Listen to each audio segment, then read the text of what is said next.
This is John Chapman with the 49ers Rush podcast, and you are watching CG Ruthless Sports. Hope you're ready. You know, some people out there, when they talk, they fake the funk. You want brutally honest? Well, if you want brutally honest, look no further than CG Ruthless Sports. CG Ruthless. CG Ruthless Sports. CG Ruthless. If you want your sports talk to be brutally honest, come check out CG. CG Ruthless. If you're not watching CG Ruthless, I don't know what to tell you. Representing the Niner Empire. CG Ruthless.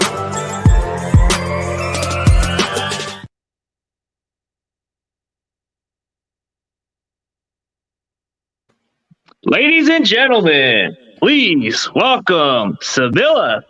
How's it going? Pretty good, CG. How are you? I love the intro. That's the first time I've seen your intro because whenever you send me videos, I just see like the actual meat of the thing. But that intro got me fired up, just saying. Yeah, some people were even asking me that about that video. Quite a few. You're not the only one that comes to mind, but they're like, "Say, oh, I like that intro," and it's like I'm trying to make a short intro video at some point where I make a basic video of it, but I do it on a live stream. So tell everybody where they can find you on social media platform. Sure, CG. So what you see in the text box there, Sybilla Bakzaza on TikTok, Instagram, and Twitter, and then also on YouTube.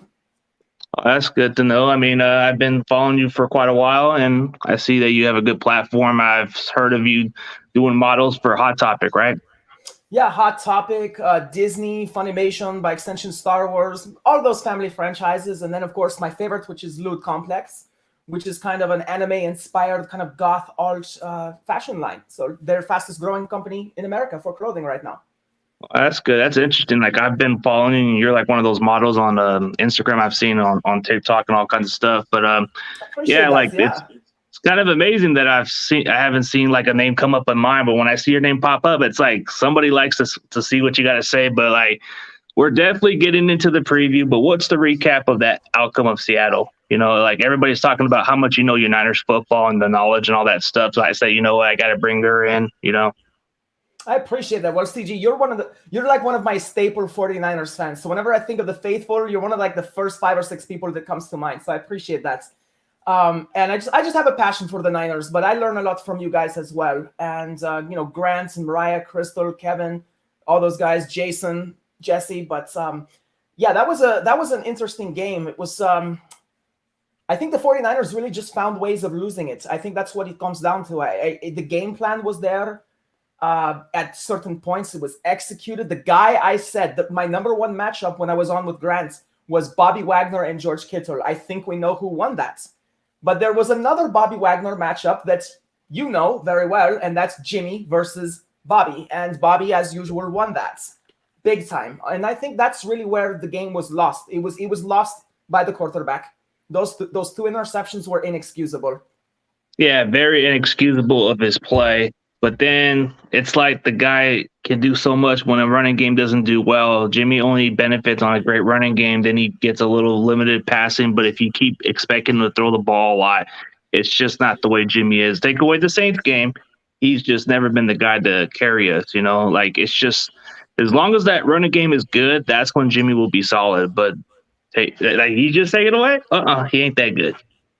Yeah, exactly. And it's really unfortunate because George Kittle decided to put the game on his back. And normally that works out well for us because he makes such a Herculean effort. He's just such a man on that football field. He's such a fighter. And I hate seeing such a great George Kittle performance wasted on a Jimmy meltdown. Yeah, the meltdown on that play. But then we haven't seen George Kittle play like this in a long time. I mean, when was the last time that Kittle ever had that performance? I mean, honestly, that level of a performance, I'm thinking back to when he had Nick Mullins and CJ Beathard throwing to him. the Broncos game or something like that. I mean, it was, or maybe even the Saints game when he drew all those personal fouls in the face mask call. But I mean, really, it was just so good to see that. And I hope that this is George Kittle turning a corner. The only thing I watched this week was the injury report because I was waiting for George Kittle to end up on it. Unfortunately, he's not on the list, but it looks like our running back is. We got Elijah Mitchell on a concussion, but I think he should be clear to play. And then I'm looking at the running back situation. I heard that Trenton Cannon is coming back after he got evaluated at Seattle, and then he's coming back. And then we just signed a running back off the practice squad, Brian Hill, who I think he was with the Falcons, and he went on I think he was on a different team, but I forgot what team it was, but he was just signed by our practice squad. Yeah, I was not really happy with the way Mitchell was deployed. What was that, 22 carries for 66 yards or something like that? Yeah, he was getting used a lot, and we weren't able to balance it a little bit more. Football. And that's the thing is, I don't think that many carries works against Seattle, and that was something that Grant and I were talking about, that they're just going to load the box. Seattle pretty much sold out to put the game in Jimmy Garoppolo's hands. And it's not like, I feel like against another team, perhaps it would have worked, but Bobby Wagner is so good in the middle against quarterbacks who don't read very well. And I am not a firm believer that Jimmy sees the field at all. I like him as a person, but he's so one-track minded. He could not multitask to save his life. And I think that's exactly what we saw here. It was just tons of commotion in his face, load the box, make the 49ers one-dimensional. And if it hadn't been for George Kittle, this game would have been a whole lot uglier. Yeah, would have been a lot uglier, but based by his performance, it just hasn't been like that for a while for George Kittle, but it's a matter of we need to start using him a little more in this offense too. So it's like, I know that Debo Samuel is going to be coming back soon, and I know Ayuk we've been utilizing a lot lately, but I feel like the more we feed Kittle, it's going to be good for this offense. But the problem is he going to get hurt again?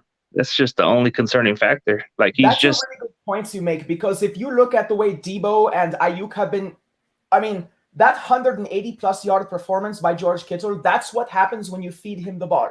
And that's the argument for George Kittle. But like you said, can he sustain that? Because I don't want to say he's prone to injury, but he seems to be. And the thing with Debo is that we know we have to get him the ball, but it seems like which one of them is actually the ultimate weapon on this team?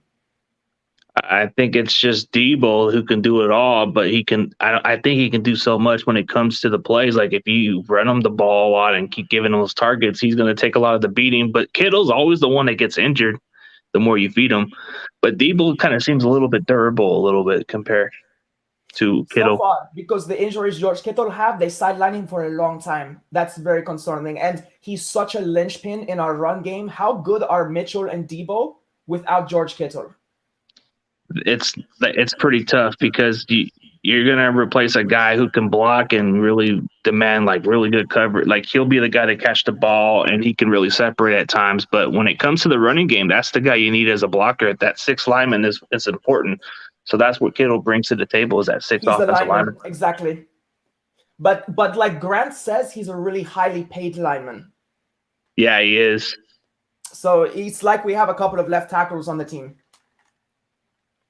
Yeah, a couple of them, but the one we paid is like over $20-something million. So, yeah, hopefully he can. I mean, he's good. Just hopefully the durability doesn't catch on to him once you get older. But the one guy that has to step up, in my opinion, is I don't know if they're going to put in Jalen Moore at that other tackle spot, but they've been putting Tom Compton out there. I don't know. Not really as confident with Tom Compton like everybody else, but it seems they're trying to flip it around with him at tackle instead of guard. He doesn't really. It's just because Kyle's good buddies with him. I guess that's what benefits Tom Compton into that role, or else he wouldn't be here. Yeah, Tom Compton is not really. He's there, but I'm with you, CG. I just don't think that he's the future, and I think the upside of Jalen Moore. I mean, what have you seen from Jalen Moore? Don't you think that he commands at least as many reps as Tom Compton?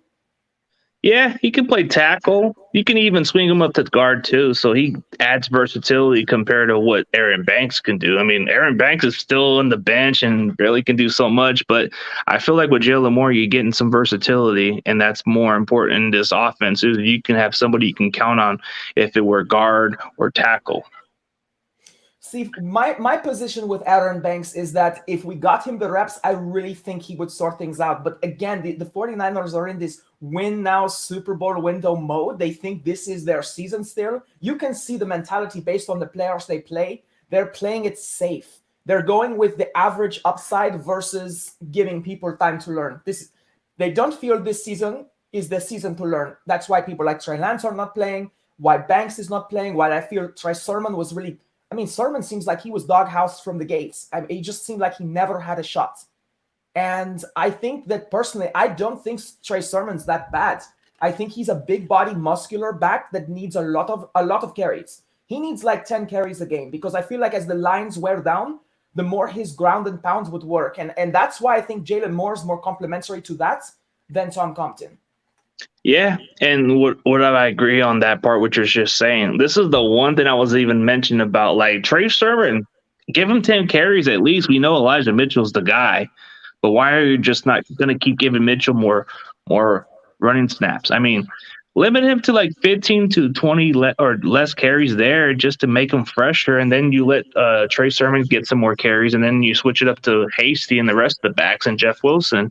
Make the running backs more fresher so they don't get hurt.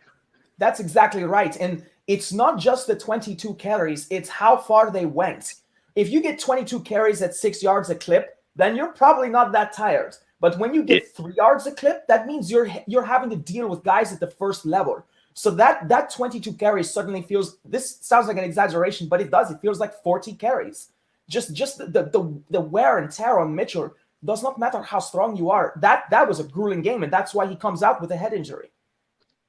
Yeah, and based by the way he's playing, I mean, he is our best physical back. He can get those extra yards, but the more you keep using him, the more he's going to get hurt. And I know a lot of these fans don't like to hear it, but hey, you got to get somebody to keep him fresher. But Jeff Wilson just hasn't looked the same since that meniscus injury, and I think his knee's starting to flare.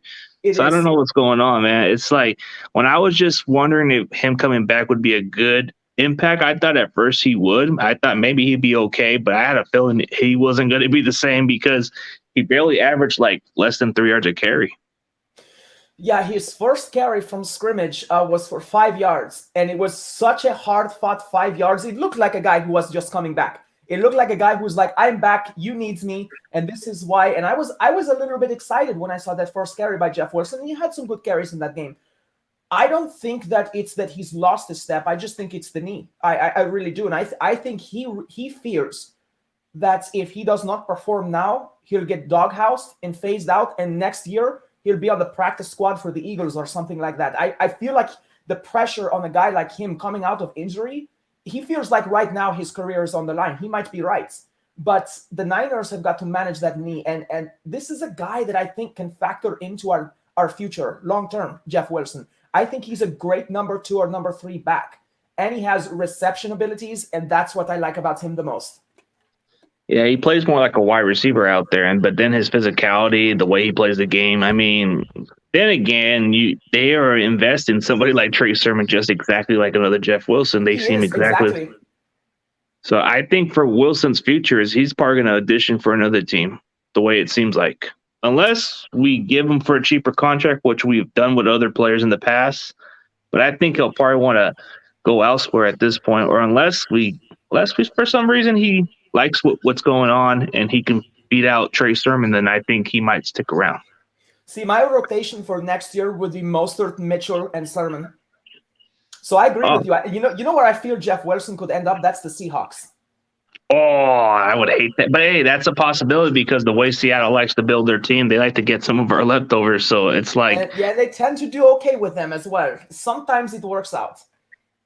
DJ Reed, I think, being one of the best examples of that. Yeah, DJ Reed, if not for the injury, I think we would have had him on our IR. But he was getting claimed before we even stashed him on injured reserve. So it was, like, unfortunate. But when you look at that matchup between Seattle, it's like you would have think their run defense would have been a problem, but it seems to me it wasn't the case. Like they were just playing stingy a little bit, and I was surprised. Like, man, we couldn't even get much of a running game. There were just so many things the Niners did to put themselves behind the 8 ball. It sounds like hindsight, but if you take away the obvious Bobby Wagner interception, Bobby Wagner looked almost shocked to me. When that ball got thrown to him, he like reared up like, oh, there it is, basically. But he was playing underneath in the zone, and that's something that Bobby Wagner and Richard Sherman both have done well. We've seen this firsthand as Niners fans and as fans of Sherman, but Bobby Wagner just took that away from him. And Jimmy Garoppolo, he overcompensates when he feels he's throwing high. And Bobby Wagner knew that. So he was positioned for the underneath throw, and he was just right at him. But the punch return, that was embarrassing. That was the fake. That was really embarrassing. And nothing against Ayuk. That's not his job. But I mean, just the Niners, they weren't awake during this game. And if you take away these two plays, really, you're wiping a lot of points off the board and perhaps putting another score on the board for San Francisco. So it's just it's a stinker, as Sims would say. This game was a stinker. They just went out there and did not execute. This is the only time this year where I just feel like that was obvious. This was obvious. The Niners beat themselves more than the Seahawks beat them. Yeah, it's like this was the kind of game that you would not expect, but it had to do with the numbers game. So it's like they knew us for quite some time, just like we do with the Rams, vice versa. You know, Niners and Rams. Yeah, the only difference is Seattle had nothing to play for, so they were just playing spoilers. And spoiler teams are like the most dangerous teams to play on, especially when they're gambling too. So when you are not going to make the playoffs, you're going to expect something like a fake punt or fake plays or whatever, and they're going to do whatever they can to get a victory. And that was the most surprising play, was that fake punt. Yeah, and it's fake punts and going for it on 4th and 5 at midfield, things like this. If you are the lesser team, that's the only way you can beat a good team. You're going to have to get free 4th downs. You're going to have to extend drives on plays that you never would. Those gimme turn 3 and outs, basically. You have to turn those into long shots. And that's exactly what they did. And what did they do? They went by 1 score. You could argue it was that score. But it also goes back to the interceptions, keeping the defense on the field. Personally, for me, I think the defense, as far as the quality of their game, they deserve 14 points back. I think they really did come to play. But it's just guys like Fred Warner and Nick Bosa and Jimmy Ward, they keep a can on it when it comes to the frustration of Jimmy Garoppolo. I really feel they do a pretty good job of being team players, because a game like that is like, we beat them, you lost it. And I have to say, the offense did take responsibility for this loss, and they should. Yeah, but how do you feel about how Jimmy does? I mean, Jimmy doesn't seem like he takes accountability. I see his press conference, and I don't see no accountability. It's more like, oh, we got to get on to the next game, or we got to do this, or, he doesn't seem to take the accountability that I would expect from a quarterback. You really have to come out and say only one thing as a leader, and even if it's not your fault, whether you're the coach or the quarterback. You see guys like Peyton Manning, Tom Brady, like Lamar Jackson, who's a young quarterback, but he'll say, no, it was my fault and I have to get better. And he will literally, when his guys drop passes, he'll say things like, I got to put the ball in a better place. Things like that. I love that about quarterbacks, because, they get paid more money. And I think part of that territory, that leadership, is assuming the failures of the guys around you. To just take the heat from the media. And then, people like you and I will sit here and be like, that was very classy. I like that. And it just creates a better atmosphere. So I think you're right. I think Jimmy Garoppolo is he's getting used to being the culprit. Sometimes it's fair. I would say most of the time it's fair, not all the time. But he does a lot of things to shoot the offense in the foot. He restricts them. And I don't think it's something they can't bounce back from. I don't think it's something that knocks them out of the playoffs. So I kind of respect the mindset of going forward. But Jimmy is not just a player on this team. He is the team captain, whether he wants to be or not. So you're right. He needed to blame this on himself, because it was his fault. Yeah. Like if you look at the critical plays, a 2 interception, holding on to the ball for the safety, those are 3 plays that you can put the blame. Yeah. Get rid of that ball. And I'm sorry, but his vision, where the pressure was coming from, was still in his field of vision. And you could tell by the way he scrambled.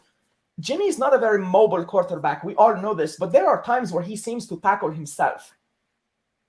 Yeah, he kind of does, but he's not very mobile. Like he's just like a Forrest Gump running, and then you think he's gonna get those yardage, and then he doesn't. He gives you very little. But compared to what we have with Trey Lance, you can tell he can very much run pretty quick. That's the only difference. Absolutely. I just wish, and here's the thing. Like as an athlete, as a martial artist, Jimmy could be more fit. He could get faster. He could get healthier. He could lift more weights. He could run more miles. But there's no way he is, because every year he just seems less. Yeah, he seems less because he doesn't feel like, I guess for that kind of contract he's getting, he doesn't feel like he needs to motivate himself like most players. Like as soon as you get that payday, are you willing to elevate yourself, or you're willing to just say, I ain't too worried about it. I got all the money. So what's the difference? Yeah, and I think that Jimmy Garoppolo is he's a blend of being comfortable with actually being hungry. I do think he cares, but just not enough.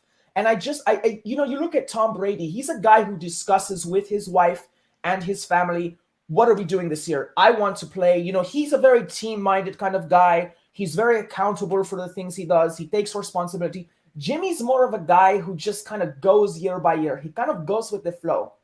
And it's just, he's just kind of there. He leaves himself open for these conversations as well, because what sparked this whole thing is, you're right, he did not seem very accountable. He seemed irritated and frustrated, and I understand that. I love his passion. Honestly, people were making memes out of Kyle Shanahan. Kyle Shanahan looked like he just got beat up outside of school after that game. Yeah, he did. But see, I kind of respect that, because I don't want to see a coach come in there and smile after a game like that. I think that really showed that Kyle really does actually care. Jimmy Moron just seemed angry. And that's okay, but like you said, he really needs to cover for his guys. And his expletives commentary kind of seemed like he was shifting some blame. Did you feel that? Seems in a way he was. Like he was shifting on some plays, and then he just wasn't like quite thinking the right way. So he was just going on to the next flow, and then you know how some people are, they'll just want to go a different route and focus on that. And the thing is, the Bengals are a better team. Like in every level, all three phases, they are a better team. So they're going to go into their house. And speaking of hungry, this team is hungry to get somewhere it's rarely been before. So this next game is also going to be difficult. So yeah, okay, let's move on to the next one. But yeah, the Bengals. Yeah, repeats of anything that we did in the Seahawks game. Yeah, let's move on with Seattle. That's a bad taste in our own medicine. Cincinnati, that's a series. In our lifetimes, I hope that you and I are sitting here 30 years from now, because that's how long it's going to take, to where we have an even split with them, because I think they lead it like 30-17. Ooh, yeah, like for that matchup, yeah. Like I don't know how long it's going to take for us to even catch up with the record with Seattle. They have a better record overall against us, but as far as the Bengals, yeah, passively. As far as on to like what you're saying, like Cincinnati, they are a very complete team. Like on offense, they're very good. Joe Burrow's playing at a high level. I think if not for the injury his rookie year, I think he would have had a solid rookie year. But then you look at the wide receivers, Jamar Chase. I think he's a good receiver. Playing for him again, basically. Seems like another Justin Jefferson, but dude, this is good. He's really good. Then you got T. Higgins, another good receiver. Then they got this Tyler Boyd. They got some really good receiving core right there. The running game, Joe Mixon and Samaj Perine, they were both good running backs, both out of Oklahoma. So those are good running back tandems.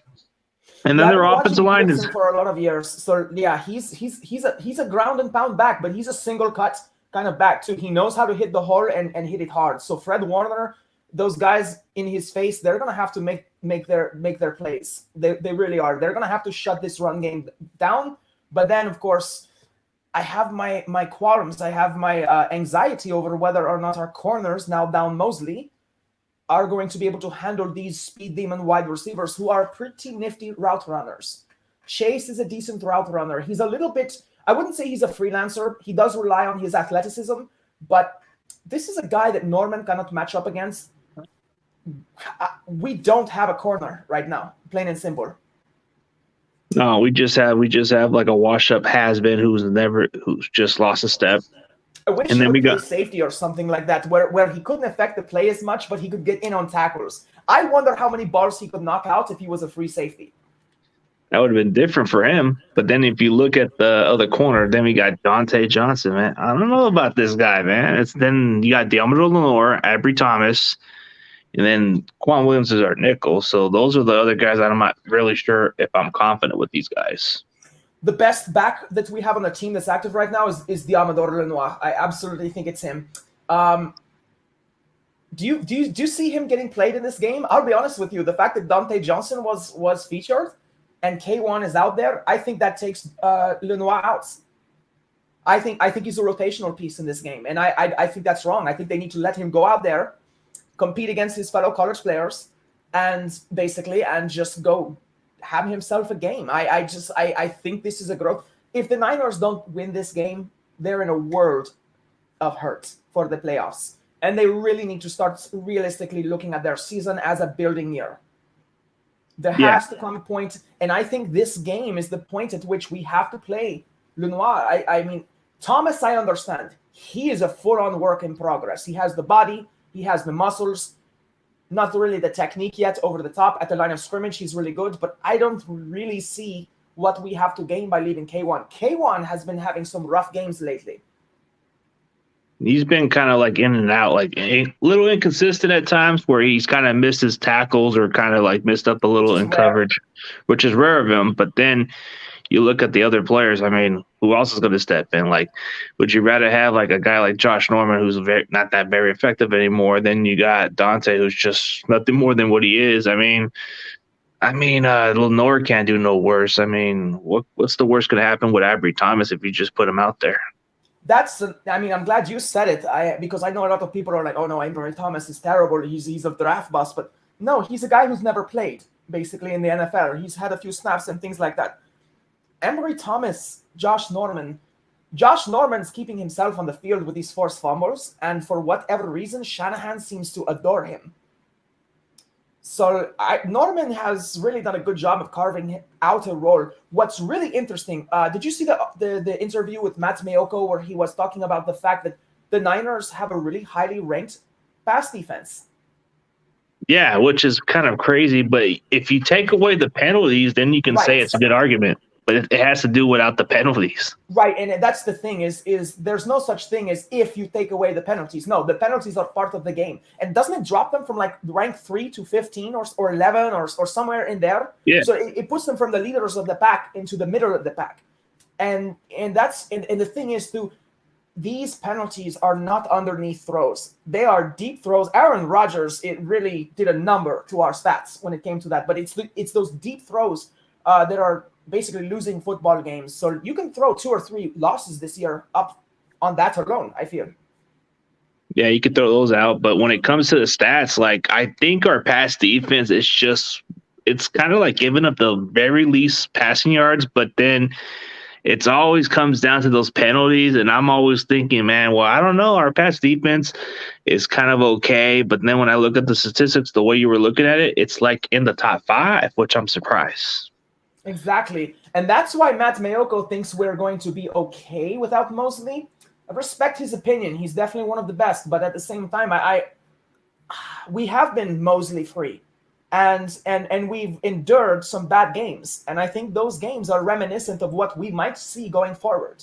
The only thing that can change here is that Lenoir basically goes out there and plays at an all-pro level, and maybe then they will let him stay. And then Josh Norman, because the thing about corners is 1 year, like Norman, they're the best in the league.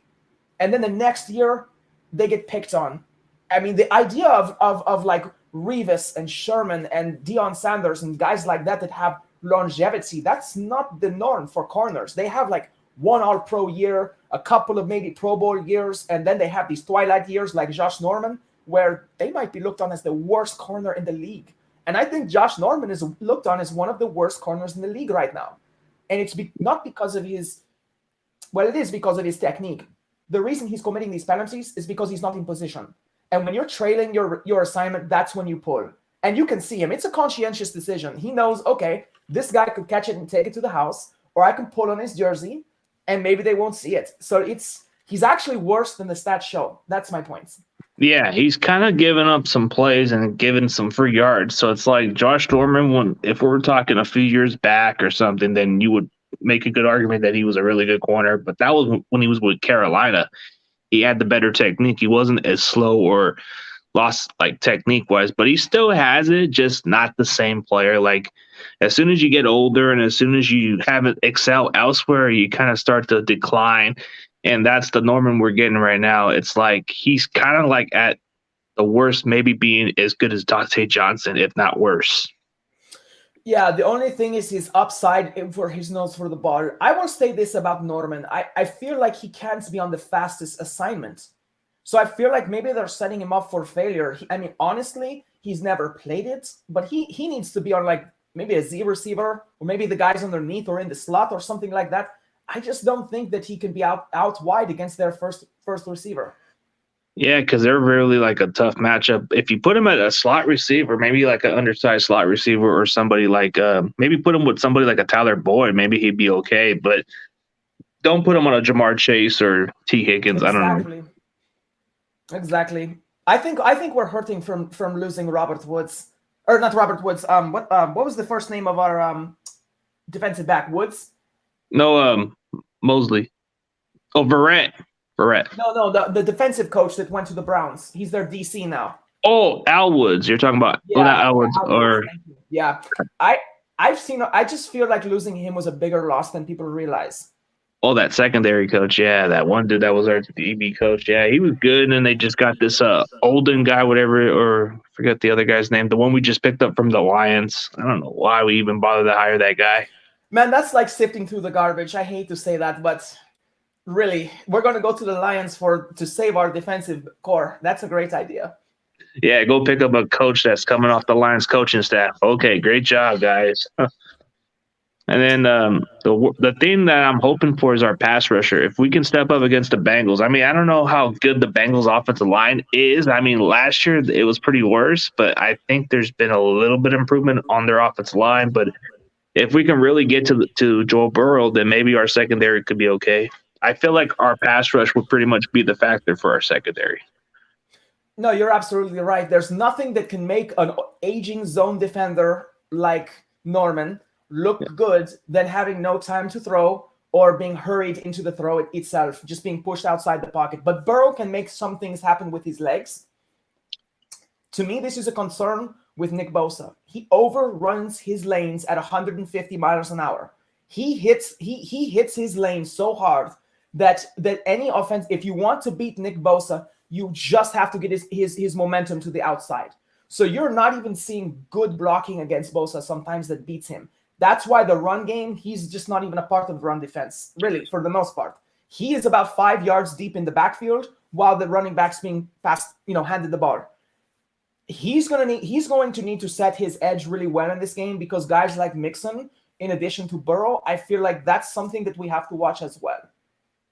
Yeah, it's got to be in that position because Mixon's a very effective back, and then Burrow can really scramble if he has to. He's not slow like everybody thinks, but he can really extend the plays, and the only thing that I've looked at with Burrow, I don't think it's going to affect the dislocated pinky he had. I think it's not going to be too much of an issue as long as he has like pain tolerance or something like that. That I think he'd be okay. But if we can get to him, maybe it might bother him. Yeah, the interesting thing about the pinky, I guess I'm actually going to football over here, but just the grip on the ball, basically, there is some stability in the way that finger sits on the laces. It's not what spins the laces, but it is what takes some of the pressure of the football. That's why they don't pass it with it up here. So You're right, it's the pain tolerance. So when he goes to pass that ball, that pinky is going to get flexed every time he goes to pass the ball. And he has to set that rigidly because it's part of your grip on the ball. Even though your power is from in here, obviously like that, and your stability comes from down here, this is still part of stabilizing the outside of the football. So it's not going to affect how he spins it, but it will affect how confident he is following through. So that's a good point on your part. I think I think he will tough it out. And I think, to be honest with you, I think the Bengals are really hungry to win this game. They are, because they weren't even considered in the ranks of being best in that AFC North team, and they were like underdogs. People had them last before the season, and I think now they're kind of proving the dollars wrong about it. So I think they are very hungry, and we're just trying to fight for a playoff spot. Exactly, and they're fighting for actual seeding, not just to be the 7th seed. So this is a game definitely where I think the Niners know what they're going into. I think the Niners go into this game maybe better prepared.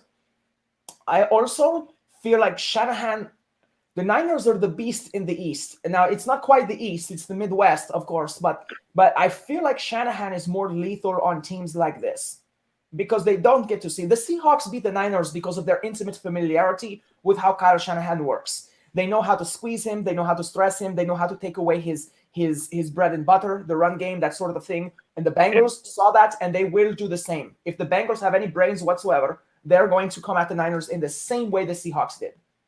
Yeah, that would be their Minus best the way. punt fake. I don't see them doing a punt fake, but And the rest they're of not them, going to be as desperate like the way how Seattle was. They're not going to fake all this stuff unless they come off guard. The Rams tried it too. It didn't work. But I feel like if we do that, I feel like we watch what the Chargers did to the Bengals. That's going to be a perfect blueprint how to beat the Bengals. Like if our defensive line can really get to Joe Burrow and create that pressure.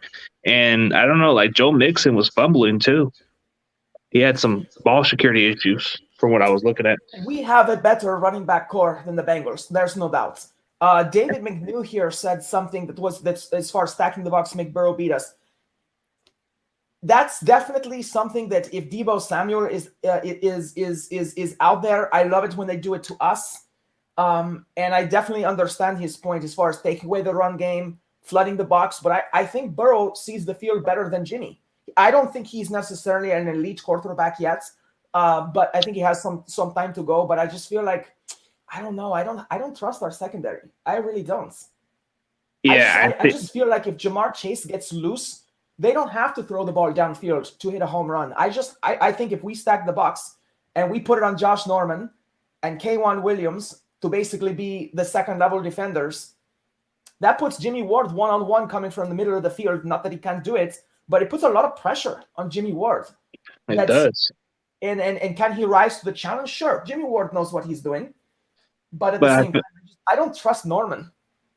Yeah, Norman, I don't trust. I don't trust Dante Johnson for whatever reason. And Williams, I'm 50-50 trusting him a little bit, but it's just he's kind of been a little off. Exactly. Yeah, the rest of the DBs, Jimmy Ward's kind of proven himself lately, and he's kind of earned that right to, like, if it came to those one-on-one matchups, maybe I'll take my chances with Jimmy at this point. Tart also made some good hits in that Seahawks game that shows me he's a little bit more physically confident. I think when he first came back, he was still kind of ginger a bit and still trying to find his swing. And the thing is, like, it's even like as when I'm fighting and my season goes on and on and on like that, we basically fight from spring to fall. And then we do outdoor training in winter.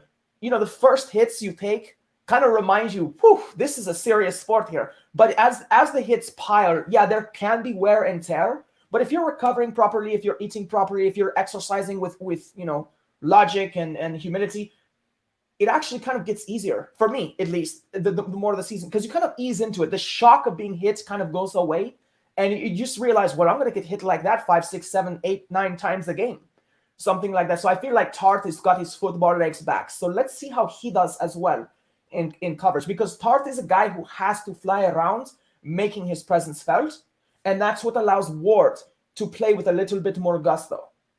I think one of the reasons Ward is not a baller, while he's not a ball hawk, while he has always never really had the big plays, is because he's never had any longevity or chemistry with the guy next to him. He likes Tart. He's very public about that. They're friends, but they've known each other a long time.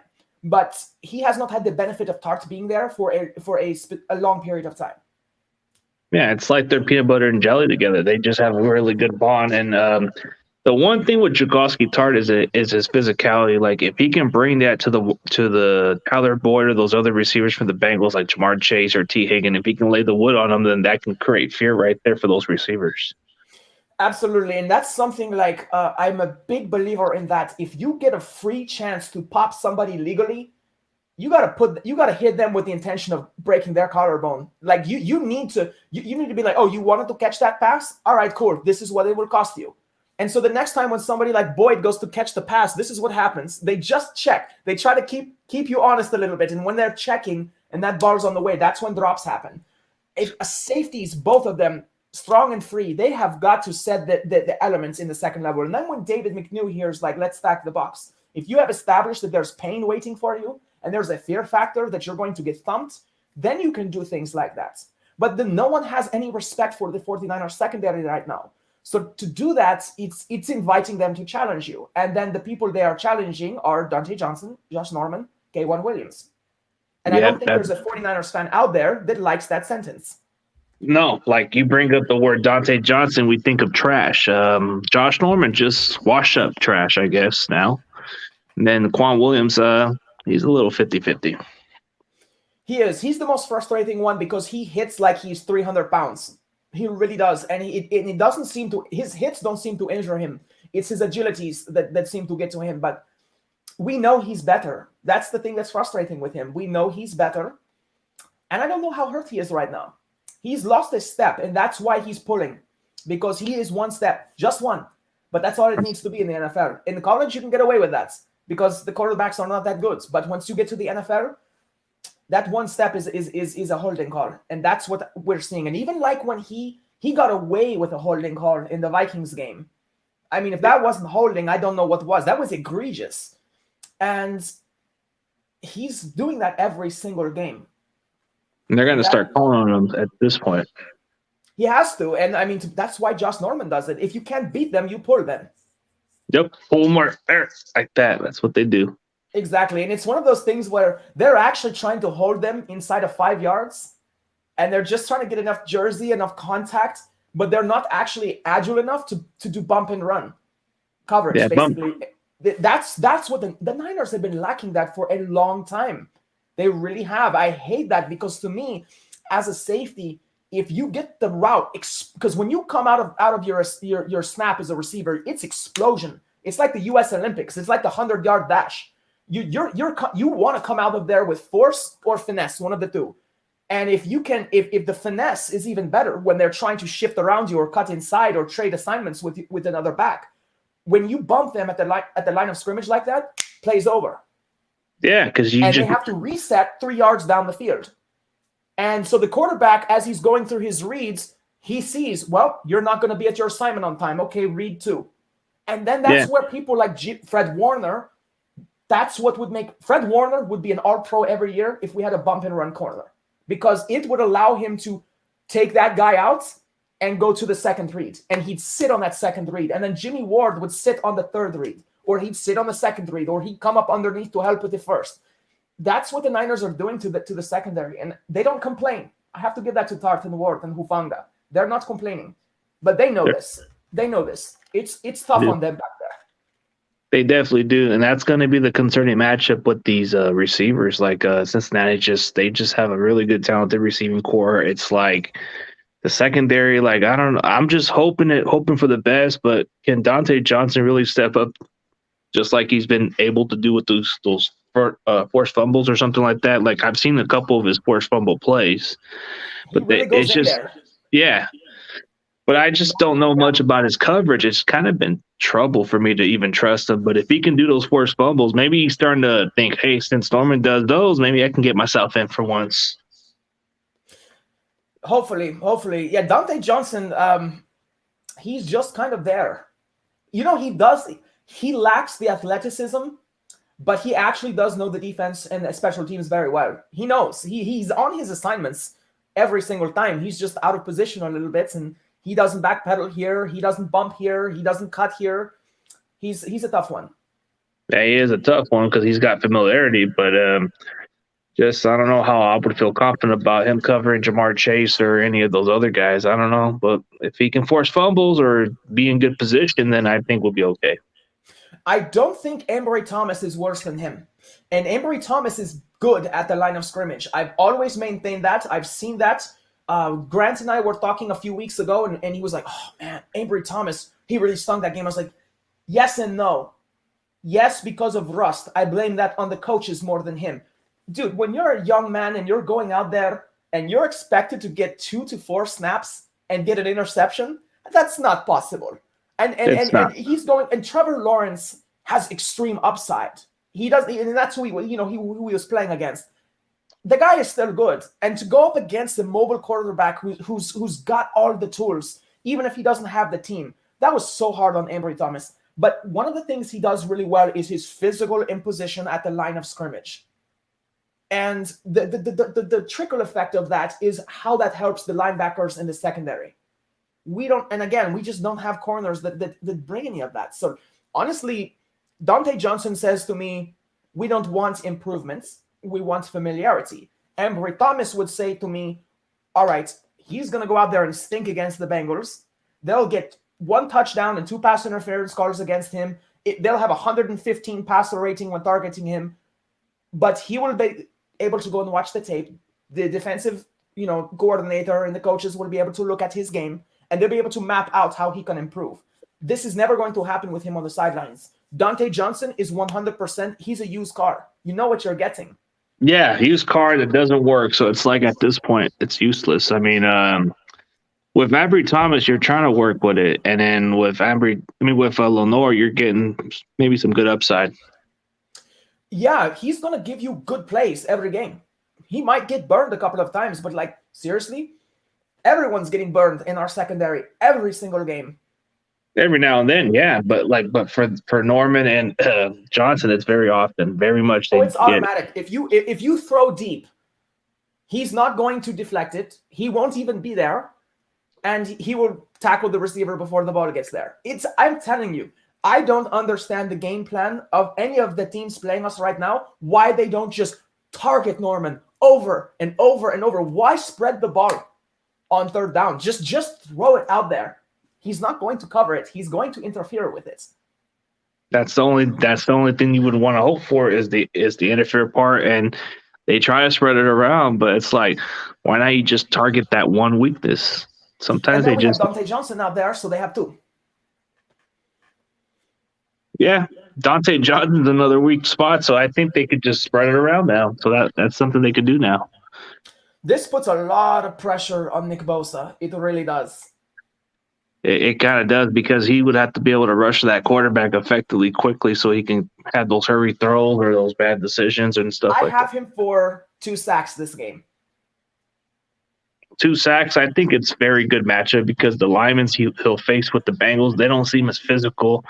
He'll get at least a sack or 2. As far as our D-line, I'm hoping DJ Jones can be a factor a little bit because I like him. DJ Jones versus Joe Mixon, that's the matchup. Oh, yeah. Can he at least slow him down when he bursts through? Even if it's just getting an arm out there and just interfering with his ability to get to the second level. Because Warner needs that. Warner's technique is really solid. He's not a thumper. But as DJ Jones takes away the center, I think that's important as well. Yeah. Davis Abram, I don't think Dante's replacing. They're going to both play. That's a terrifying answer. That's a terrifying answer. You're getting both of them on the field. So it's like I would think I would rather have Lenore out there than have Dante at this point. I wish I could see the listeners' reactions because he's probably like, oh. But yeah. No, that's but if maybe his question is if it came down to it, would Dante replace Norman? No. Norman has carved himself a role out on this team. And we're so thin. We have no Verrettes. And Mosley's out for a few weeks. They have no confidence in Thomas. They won't give him a chance. And they're going to sit here. If we were to throw this in their face, Kyle, the coaches, they would say the same thing. What we're seeing in practice is not good enough to put him in the game. That's what usually they look at as practice mostly, and they're able to determine it. Sometimes you don't even have to look good in practice, and they're always doing good in games. I don't know why. There's just certain players that don't do good in practice, but on game day, they just look a lot different. Here's the thing. I've always felt that practice favors the veterans. Because they know the books, they've been in multiple play systems, they're older, and the older man versus the younger man, the older man tends to be a better student because they've been at school a whole lot longer. Guys like Ambry Thomas, guys like Lenoir, they're coming into this realizing I'm fighting for my second contract. I'm either going to be somebody that they talk about for 8 years, or no one's going to know my name in 3. And that's a lot of pressure on a 22, 23-year-old boy, basically. And I just think when it comes to practice, they're putting it on themselves mentally. And I just think that's why in the games they play better. So it's possible that Norman and Johnson look a whole lot better in practice. And then in games, then they're going up against people who they don't know their playbook the way they do. And it's just, that's when it comes down. You need some athleticism. You need some physical power as well. And that's what Lenoir and Thomas bring. Yeah, I would agree on one part, man. I would rather play the rookies, but I think they just go by veterans, and it just goes by the familiarity. But to be honest, I don't know. Norman just seems like a guy that was in just because of his experience, and plus he has that leadership quality. I think that's the only reason why he's getting more playing time, and he's getting paid a little bit more. Yeah, Creeper here was right. I just we couldn't sell this to Shanahan. That's the problem. We just can't get him to play his rookies. He's going to argue in practice. And have you noticed that Kyle, and I have a lot of respect for Kyle. I have some issues with the way he leads, or perhaps even lacking in that, but his biggest thing is what I see in practice. Have you noticed that? Yeah, what I see in practice. But what does he see in practice? Like, doesn't always translate. Yeah, and one of the things, too, is I don't think Norman and Dante Johnson are lighting it up. And they're also, like, again, the whole veteran thing. They know Jimmy Garoppolo. And they know, and even if Norman doesn't have the same advantage as Johnson in that area, he still has the veteran mindset. And he still once had the ball skills to understand how to prey on someone in practice. And I don't even think they're preying on Jimmy. I don't think they're lighting it up at practice at all. And it's just like, do you really see that Thomas and Lenoir are really that bad in practice that they don't merit even 10 snaps a game? I guess there's just not the confidence, or maybe just based by experience, they want to go with the veterans more than the rookies. Interesting. It's rare because usually they don't play rookies as much with Shanahan, but since Elijah Mitchell's an exceptional, that's the only one that comes to mind. But Hufanga, he's carving in a role, so he's starting to get some more snaps. That's the good thing about him. That's a guy I feel could be an eraser for years to come. A guy that should be handling kickoff duties in this game is Emory Thomas. He has experience at Michigan in that, and he had some good ones. And that's what I was going to say. Get him involved with that. That's what I was going to say, because Emory Thomas does have kick return skills coming out of college, and that would make the most sense, but it depends on how the front office does. They're probably just going to let Travis Benjamin out there, which he's been fumbling that snap. Travis Benjamin's going to get erased in a kickoff. Yeah, just because you got denied. Yeah, just because you got all that speed in the world doesn't mean you're going to return all those kicks all the time, man. He's also not nimble. He's just fast. Just fast. Just kind of like another. Actually, a really physically strong back. A lot. I mean, it doesn't sound like a whole lot, but he reps 14 to 25 on combined bench press, and that's the big boy leagues. I mean, there are guys like one of the guys on my team. He can rep that 30 times, so he's stronger than he's Saquon Barkley level. This guy, that's Cody Rice is his name. Kwanzaa Barnes, another guy on my team, he's repping that no problem over 15, 20 times, no problem. But the thing is, those guys are like, one was a linebacker, middle linebacker, the other one was a defensive end. You're talking about a corner that has similar strength to a defensive end, a big one. Yeah. And I feel like there are other ways to get him involved. They're like as returning kicks or punt return, that would have been a good use, but that's just not the way they're using them. So I guess they're just trying to use them for depth wise, or maybe on the kickoffs, they're probably using them as a tackler. Trenton Cannon has had a couple of good returns. I am a Trenton Cannon fan on kickoff returns, but I really feel like you can make a draft bust if you don't play them anyway. Yeah. And I mean, Trenton Cannon, for his own safety, I don't want to see him this week or next. No. It absolutely has to be Thomas. It's got to be Thomas, and definitely agree.